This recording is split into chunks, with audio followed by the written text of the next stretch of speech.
ہم نے کبھی بھی انتخابات میں تاخیر کا ارادہ نہیں کیا. ہمیں خدشہ تھا کہ بیوروکریسی کے آروز پری پول دھاندلی میں اہم کردار ادا کریں گے. تاہم سپریم کورٹ نے ہماری بات سنے بغیر اور ای سی پی کی ہر بات پر یقین کرتے ہوئے ہماری درخواست کو انتخابات میں تاخیر کی کوشش قرار دیا.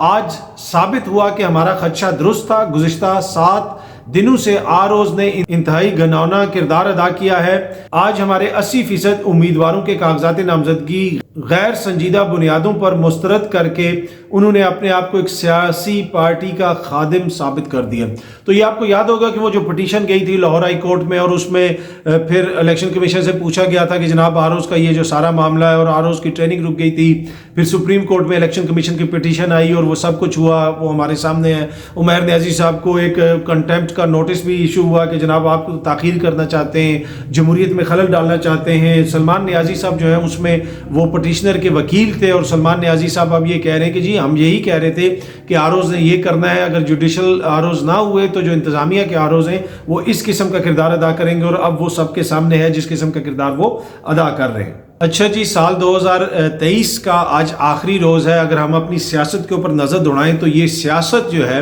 اس میں اگر آپ دیکھیں تو وہ ایک ہی شخص کے گرد گھومتی رہی، عمران خان صاحب کے گرد گھومتی رہی. اب آلدو کہ ایک ان کو الیکشن کے عمل سے ایک طرح سے وہ آؤٹ ہوئے ہیں، ان کو کہا جا رہا ہے کہ جی وہ نااہل بھی ہیں کیونکہ ان کو کوئی سزا ہو چکی بھی ہے، ان کے کاغذات نامزدگی بھی مسترد ہو چکے ہیں، لیکن ابھی بھی سیاست انہی کے گرد گھوم رہی ہے. اگر عالمی میڈیا میں بھی دیکھیں تو وہی خبریں آ رہی ہیں. ساروں کے کاغذات نامزدگی منظور بھی ہوئے، بڑے بڑے اس میں لیڈران شامل ہیں، لیکن اگر آپ عالمی میڈیا کو دیکھیں، اگر آپ یہ الجزیرہ کی خبر بھی دیکھ لیں، Pakistan poll body rejects ex P M Imran Khan's nomination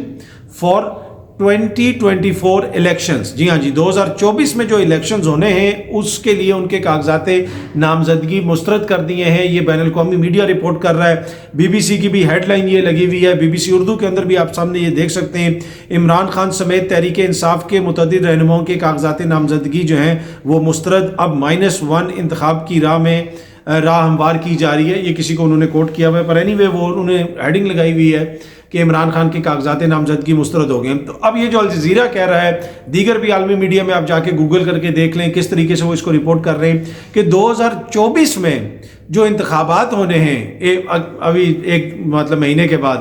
اس میں عمران خان صاحب کو آؤٹ کر دیا گیا ہے. تو جو میں نے کہا نا کہ 2023 کی سیاست عمران خان کے گرد گھومتی رہی، اور اب 2024 میں ہماری سیاست کدھر جائے گی، یہ جو الجزیرہ کی ہیڈ لائن ہے نا، اس نے آپ کو بتا دیا کہ 2024 میں جو انتخابات ہو رہے ہیں اس میں عمران خان کو باہر نکالنے کی کوشش کی جا رہی ہے. تو یہ واضح ہے کہ 2024 کی سیاست بھی انہی کے گرد گھومے گی، چاہے وہ جیل میں ہوں چاہے وہ باہر ہوں. ابھی ایشو یہ ہے کہ عوام کی جو ایک بڑی تعداد ہے وہ ان کے ساتھ ہے. ہو سکتا ہے کہ سال بعد نہ ہو سکتا ہے کہ 2 سال پہلے نہ ہو. جب ان کی اپنی حکومت تھی وہ ضمنی انتخابات بھی ہار رہے تھے، ان کی کارکردگی کے اوپر بہت ساری تنقید بھی ہوتی تھی، جس طرح عثمان بزدار صاحب کے اوپر تنقید ہوتی تھی کہ جناب وہ یہ کرتے ہیں وہ کرتے ہیں. اب عثمان بزدار صاحب جو ہیں وہ کدھر ہیں، ان کے اوپر کتنی تنقید ہو رہی ہے. وہ جو ان پہ الزام لگتے تھے کہ اے سی ڈی سی پیسے دے کے ٹرانسفر پوسٹنگ، اب وہ بالکل سب غائب ہے.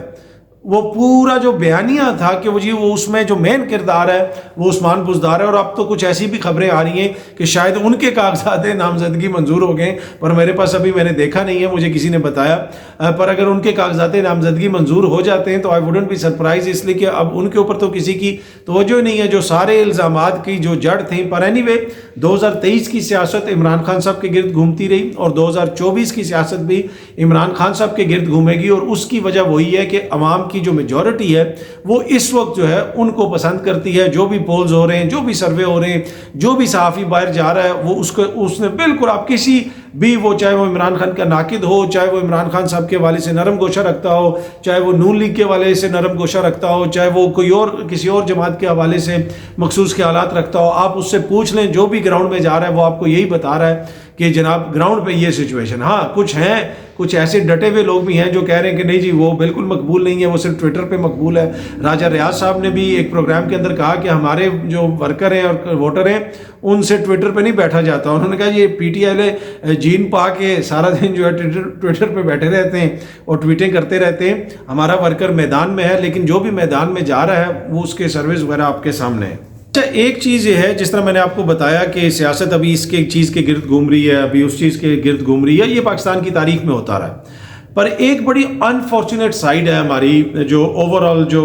اس میں آپ سوسائٹی کی کہہ سکتے ہیں، ہماری تھنکنگ کے حوالے سے کہہ سکتے ہیں کہ یار اس کا کچھ نہیں ہو سکتا، نہیں یہ تو کب سے ہو رہا ہے۔ اچھا، ایک اور بات کی جاتی ہے کہ جی پاکستان میں تو کبھی صاف اور شفاف الیکشنز نہیں ہوئے، تو کیا یہ بڑے فخر کی بات ہے کہ پاکستان میں کبھی صاف اور شفاف الیکشنز نہیں ہوئے؟ یہ ایک ایسا ڈیفیٹسٹ قسم کا مائنڈ سیٹ ہے جو کہے گا جی وہ 70 میں انتخابات ہوئے تھے صاف اور شفاف تو ملک ٹوٹ گیا تھا، وہ فلانی جگہ یہ ہوا تو وہ ہو گیا تھا۔ تو بھائی وہ صاف اور شفاف الیکشنز کی وجہ سے تو نہیں ملک ٹوٹتے نا، ملک تب ٹوٹتے ہیں کہ جو الیکشنز میں لوگ جن کو ووٹ دیتے ہیں ان کو آپ سامنے نہیں آنے دیتے، تب خدا نہ خواستہ کوئی ایسی بات ہوتی ہے جب عوام کا جو ووٹ ہوتا ہے، عوام کی جو رائے ہوتی ہے اس کو ٹھکرایا جاتا ہے، تب جو ہے کسی قسم کی مشکلات پیدا ہوتی ہیں۔ اچھا، آپ نے اکثر دیکھا ہوگا جو ایک نسل ہے، جو آپ پچھلی 1-2 نسلیں دیکھ لیں، وہ کہیں گے یہ جی بڑے آپٹیمسٹک ہیں، یہ نوجوان ایسے ہیں، ان کو کیا پتا 80 میں بھی یہ ہوتا رہا، 70 میں بھی یہ ہوتا رہا، 60 میں بھی یہ ہوتا رہا۔ پر فرق یہ ہے کہ اگر 80 60 90 70 میں یہ ہوتا رہا تو اگر آپ اس وقت کوئی یہ اس کو تبدیل کرنے کی کوشش کرتے، اس وقت سٹینڈ لے لیتے،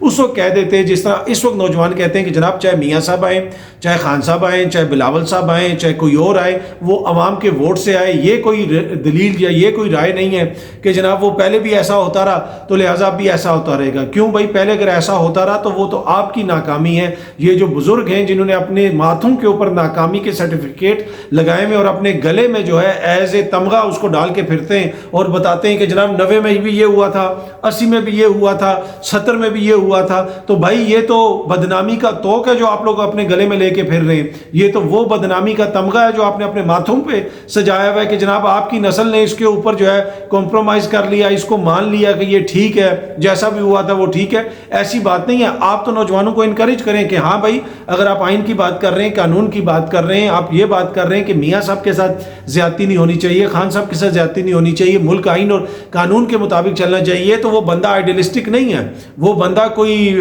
یوٹوپین خیالات کا حامل نہیں ہے، وہ کوئی یوٹوپیا نہیں قائم کرنا چاہ رہا، وہ ایک بنیادی سی بات کر رہا ہے۔ جس ملک میں آئین، جو آپ کے پاس ایک سیٹلڈ آئینی ڈاکومنٹ ہے جس کے تحت یہ ملک چلتا ہے، اگر اس کی بات کرنے کو کہا جائے کہ یہ ایک یوٹوپین ویو ہے، یہ ایک ایسا ویو ہے کہ یہ ایک بڑا، جسے آپ کہہ سکتے ہیں کہ شاعرانہ یا فلسفانہ ویو ہے کہ جناب ملک میں آئین اور قانون کے مطابق چلیں، تو پھر آپ اس سوسائٹی کی انٹلیکچوئل جو ہے وہ اس کی زبوں حالی کا اندازہ لگا سکتے ہیں کہ اس چیز کو اپریشیٹ کرنے کے بجائے کہا جاتا ہے کہ یار یہ تو خیالاتی باتیں ہیں، کب ایسا ہوتا ہے۔ یہ ایسا نہیں کہنا چاہیے، بلکہ کہنا تو یہ چاہیے کہ ہاں بھائی ایسا ہی ہونا چاہیے، ایسا کبھی نہیں ہوا، اگر ایسا نہیں ہوا تو وہ غلط ہوا، لہٰذا اگر آپ ایسی بات کر رہے ہیں تو آپ ٹھیک بات کر رہے ہیں۔ لیکن الٹا یہاں پہ نوجوانوں کو کہا جاتا ہے کہ نہیں جی آپ تو کوئی زیادہ ہی آئیڈیلسٹک ہو گئے، یہاں پہ تو کبھی بھی ایسا نہیں ہوا، یہاں پہ کبھی ایسا نہیں ہوا تو اس کی پھر ہم قیمت بھی ادا کر رہے ہیں نا۔ آج بنگلہ دیش کدھر ہے، انڈیا کدھر ہے، دیگر لوگ کدھر ہیں، تو ہمیں اس سے سیکھنے کی ضرورت ہے۔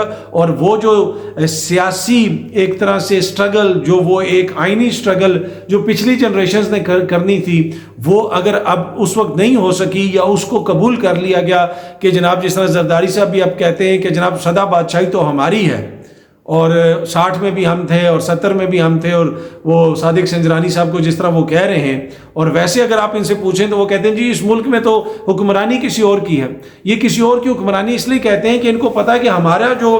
ایک بوٹی یا کیک کا پیس ہے وہ تو محفوظ ہے، ہم نے تو وہ کھا رہے ہیں، ہاں عوام کو جو اس کا نہیں مل رہا وہ ہم اپنے پاس اگر رکھ لیں تو ہمیں کوئی ایشو نہیں ہے۔ ہاں ہم یہ بھی کہیں گے کہ جی جمہوریت بھی ٹھیک نہیں ہے، آئین بھی ٹھیک نہیں ہے، لیکن کیونکہ وہ ہمیں سرو کر رہا ہے تو لہٰذا جو ہے اگر کوئی اس طرح کی بات کرے تو وہ کلٹ ہے، تو وہ یہ ہے، تو وہ ہے۔ ہم سب کو آئین اور قانون کی بات کرنی چاہیے، اور اس میں بنیادی کردار تو انہی کا ہے جو ووٹ لیتے ہیں، اور آپ ان کو دیکھ لیں کہ ان کا کردار کیا ہے، آپ خود فیصلہ کر لیں۔ جب تحریک انصاف والے حکومت میں تھے آپ اس وقت بھی دیکھ لیں، وہ یہ کہتے تھے کہ جی ہمارے بلز پاس نہیں ہوتے تھے تو ہم جنرل فیض صاحب کو فون کرتے تھے، کیا وہ آئین کے مطابق فون کرتے تھے؟ اگر آپ وہ کسی چیز پہ گلا شکوہ کر رہے ہیں تو کل اگر دوبارہ حکومت میں آ کے انہوں نے یہی کرنا ہے تو پھر تو کوئی فائدہ نہیں ہے۔ اس ملک کو تو آئین اور قانون کے مطابق چلنا چاہیے، ہر ادارے کا جو کردار ہے آئین کے اندر اس کے مطابق وہ اپنا کردار ادا کریں۔ جب آپ خود ان کو فون کرتے تھے، جب آپ خود ان کو کہتے تھے کہ جی ہمارے یہ کام کروائیں، تو پھر آپ کسی اور سے کیا گلا شکوہ کر سکتے ہیں؟ اور اسی طرح جو ان لوگوں نے ووٹ کو عزت دلوانی تھی، اب وہ کدھر ہیں؟ وہ جو بھٹو کے وارث تھے وہ کس طرح سے ضیاء الحق کے سیاسی جانشینوں کے ساتھ بیٹھے، کوئی ان کو ایشو نہیں ہوا. تو اس میں بھی ویسے جو ہے نا، جس طرح بھٹو صاحب جو ہیں وہ ایوب خان کے وزیر خارجہ تھے، اسی طرح بلاول صاحب جو ہیں وہ ضیاء الحق کے سیاسی جو جانشین ہیں، شہباز شریف صاحب ان کی جماعت، ان کے وہ وزیر خارجہ تھے. اور وہ کہا جاتا ہے کہ جی وہ ساری سیاسی جماعتیں جو ہیں وہ ادھر سے بنی ادھر سے بنی، تو پیپلز پارٹی کے سوا، بھائی پیپلز پارٹی بھی وہیں سے بنی تھی. پیپلز پارٹی کا تو وہ سارا جو ان کی لیڈرشپ تھی وہ کس کی کابینہ میں تھی، اور اس کے بعد پھر جو 70 کے انتخاب ہوئے اور اس میں کہا گیا کہ جی وہ بھٹو بڑے پاپولر تھے، اور پاکستان کی تاریخ میں بھٹو کے بعد دوبارہ عمران خان ایک ایسا لیڈر آیا. اس حوالے سے پچھلے سال ہی میں نے آپ کے ساتھ ایک ولاگ میں شیئر کیا تھا کہ بھٹو کبھی بھی پاپولر نہیں تھے. اس لیول پہ مشترکہ پاکستان جو تھا، کمبائنڈ جو پاکستان تھا، اس میں شیخ مجیب الرحمان صاحب پاپولر تھے. شیخ مجیب نے 160 سیٹیں لی تھیں، بھٹو نے 80 سیٹیں لی تھی. شیخ مجیب نے 1 کروڑ 20 لاکھ سے زیادہ ووٹ لیے تھے، بھٹو نے غالباً 60 لاکھ کے قریب ووٹ لیے تھے. تو بھٹو تو کبھی بھی اس لیول کے اوپر وہ نہیں پاپولر تھے. ہاں ملک ٹوٹا تھا تو ادھر پھر بھٹو صاحب نے جو ہے ان کو سیولین مارشل لا ایڈمنسٹریٹر، واحد شاید پاکستان کیا دنیا کی تاریخ کے واحد سیولین مارشل لا ایڈمنسٹریٹر وہ رہے بھٹو صاحب. وہ سیولین مارشل لا ایڈمنسٹریٹر تھے، اور پھر اس کے بعد انتخابات ہوئے اور ویسٹ پاکستان میں ان کی حکومت بن گئی. تو یہ سارا جو سب کچھ ہمارے سامنے ہے. پر اینی وے کہنے کا مقصد یہ ہے